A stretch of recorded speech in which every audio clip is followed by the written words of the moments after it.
T.I.E fighter, made by Sienar Systems, was the standard starfighter in the Imperial fleet during the Galactic Civil War, all the way into the War of the First Order versus the Resistance. There are numerous versions of the T.I.E fighter, and some differ greatly. This transmission is going to focus on the base model, the most common one, but further transmissions will definitely cover the rest. In the Clone Wars, the Galactic Republic developed the T.I.E Starfighter and the V-Wing.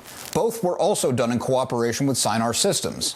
These ships predated the Galactic Empire's T.I.E specifically, called the T.I.E line, but were similar in their engines.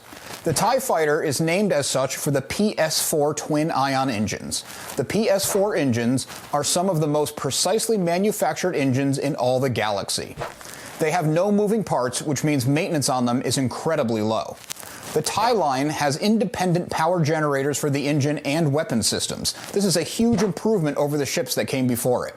The iconic large wings of the T.I.E fighter contain solar arrays.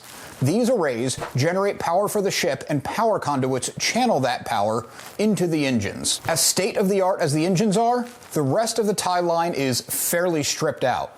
No shields, no hyperdrive, and no life support systems. The Empire had always been fine with losing ships and pilots, since it could produce and recruit more. This is actually a theme with the Empire. For example, stormtroopers weren't trained nearly as well as clone troopers, and their armor wasn't up to par either. The lack of hyperdrive isn't the only reason why T.I.E.s are dependent on larger carrier ships. They lack landing gear and ways to embark or disembark their pilots.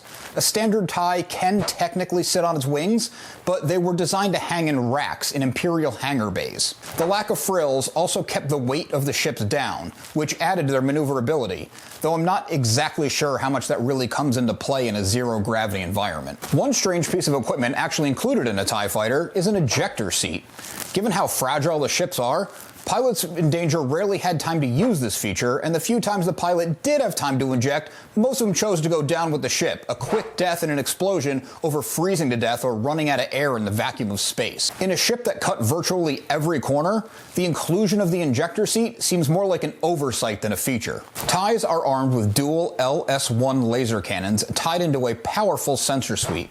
The lasers are powerful enough to make up for the lack of heavier armaments, such as torpedoes, like in the T.I.E.'s primary adversary, the X-Wing. The T.I.E fighter and their pilots are a great analogy for the entirety of the Empire, an assembly line-driven, mass-produced, serialized, and expendable. This applies to equipment and personnel alike. Check out this transmission to learn more about the ships in a galaxy far, far away.